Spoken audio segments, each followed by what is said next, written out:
Wag po tayong balat sibuyas. Wag po tayong balat sibuyas. Madam President, I have not heard any word from Senator Jaime Marcos that offended the sensibilities of our counterparts in the minority.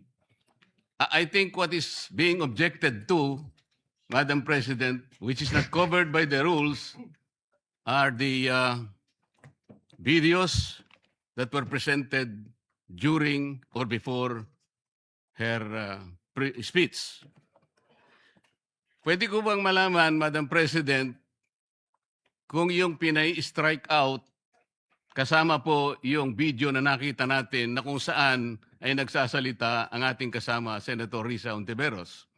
Kasi po sinabi niya, while BP Sara is in power, the threat of a full-blown Duterte comeback is still a very real and present danger. Sa akin po, walang problema yun. Opinion niya yun eh. And we have to respect that opinion. Yan po ba'y pinaalis natin? Gusto ko lang pong malaman, isa-isahin natin. Pangalawa po, nakita ko rin po yung sarili ko. Kasi po, ako'y naanyayahan sa isang television program, tinanong lang po ako, totoo po bang merong connection yung coup? Kasi po, ang tawag coup eh. Hindi naman po coup, yung karaniwang nangyayari po sa buhay ng Senado yun eh. Palitan talaga yan. Maraming beses na po yan. Ang sabi ko po, kasi kinukonekta daw nila sa impeachment. Sabi ko, hindi po siguro. Sabi ko, dahil sa ngayon, 12 kami. Hindi man kinakailangan naming mag-coup para lamang i-prostrate natin yung impeachment. Palagay ko po, hindi. Yung po bang opinion ko na yun, tatanggalin? Gusto ko lang pong malaman. Kasi po, meron pa po nga sinabi, Jaime, sinungaling. Meron din po nagsabing gano'n eh. Ang ibig ko po sabihin, Madam President, ngayon po nakita natin the vibrancy of democracy in this chamber. Isa-isa po silang nagsalita lahat. Nabigyan ng pagkakataong ipaliwanag ang kanilang panig. Hindi po ba maganda ngayon na nakita ng taong bayan, nagamit nga lang po yung kanyang presentation. Pero naging daan para mapakinggan ng buong mamamayan. At sila na po ang final arbiter, Madam President. Ako nga po eh. Ako nga po. Kailan lang nag-privilege speech ang isa sa atin dito. Habang nagsasalita siya, pinadaan niya ang isang slide na merong isang papel, na merong takip, at pagkatapos merong nakasulat, care of Congressman Marcoleta, 500. Isang kapirasong papel na tinakpan. Nung hindi pinatos ng media, kinabukasan, nagpa-interview siya, hindi minsan, 2 beses, para lamang ipangalandakan ang importansya ng papel na may takip at merong nakasulat, care of Kong Marcoleta, 500. Nagsalita po siya sa media 2 beses. At paiimbestiga raw ako sa ombudsman. Dahil po ba sa media nangyari yon at hindi dito? May diferensya po ba? Wala. Walang diferensya yun. Pareho lang yun. Napakasensitibo natin sa ibang banda.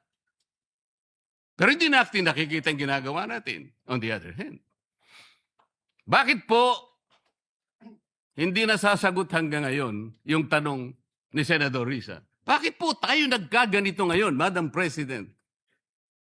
Kasi po, napigilan lang akong magtanong. Ngayon ko na po tatanong. Alam po ba ninyo kung bakit tayo nagkaganito, Madam President? Kasi po matagal ko nang sinasabi, 9 na buwan na po ang nakararaan, ngunit ayaw nating ituloy ang pag-iimbestiga sa flood control scandal. Isang pinakamalaking nakawan sa ating bansa. Parang ninakawan ng isang pamilya sa tanghaling tapat at ang mga magnanakaw ay hindi nakamaskara. Nakakurbata lahat.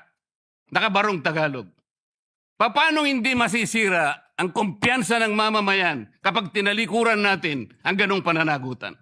Ano pong sinabi pa sa akin? Imbes na sagutin nila yung privilege speech ko noon, Nasa pamimilit ko na, eto po ang tungkulin natin eh. Naging PNP chief kayo. Ako po'y humanga sa inyo noon. Hindi ko na ikukwento ang lahat ng ito. Bakit ngayon? Bakit hindi natin gawin lahat yon? Alang-alang sa interes ng bayan. Kaya po tayo sumadsad ngayon dahil yung pananagutan na yun, pinipilit po nating pigilin. Ang dami po nating pinagtatakpan. Tumayo siya, imbes na sagutin niya ang aking sinasabi. Ano po sinabi niya? Kung ano-ano po sinabi, nagpalabas din po siya ng napakaraming video na kinakampihan ko si Diskaya, nag-bla-bla-bla, na ang asawa ko raw ay independent na ganito. Lahat po. Pati yung tayo ko sa Congress noon, na sinasansala ko yung mga kasama ko because ngayon ko lang nakita ang Vice President, nagpipresent siya ng budget for 2025. Inaaglahi siya sa budget 2022 and 2023. Yung mga ganun po. Bakit po ngayon biglang nagbago ang kulay natin? Bakit po ganyan tayo ngayon? Bakit po napakababa? Siguro po, kung may pagkakataon tayo, maring bukas o kang makalawa, makikita po ninyo yung complete video yung nangyari nung Lunes, May 11, 2026. Kung paano, alas 7 pa lang ng umaga, nandito na yung tropa ng NBI na nakipag-coordinate sa opisina ng OSAA. Sapagkat balak pala nilang hulihin ang isang senador. Hindi po ba? Nagkaroon na po ng admission. Tinanong ko pa nga yung ating former SP kung nakita niya yung warrant of arrest. Pinakita ba sa'yo? Sabi naman niya, hindi. Naniwala po ako ron. Ngunit bakit sinabi niya, mag-coordinate kayo sa USAA? Alam po ba niyo, Madam President, kung ako po ang Senate President, kaya ko lang naman ginagawang halimbawa ito, Madam President, dahil hindi naman po ako magiging Senate President. Kung ako lang, hindi ko papayagan yon, Madam President. Bakit po? Respeto na lang sa premises ng institusyon na ito. Gawin niyo ang gusto niyong gawin. Huwag dito. Nakikiusap ako, utang na loob. Huwag dito. I will do that. Pero ano po nangyari? And the rest is history. Hinabol po ng hinabol, kamuntik na pong nahulog sa hagdanan ng Senator Bato. Ganun po ba ang pagtrato sa isang senador? Sinasagot ko po yung tanong, bakit po tayo nagkaganito? Isipin po ninyo, bakit hindi kayo magsimula doon? Meron po bang isa sa mga minority counterparts natin ngayon, Madam President? Meron po bang isa na sumama sa akin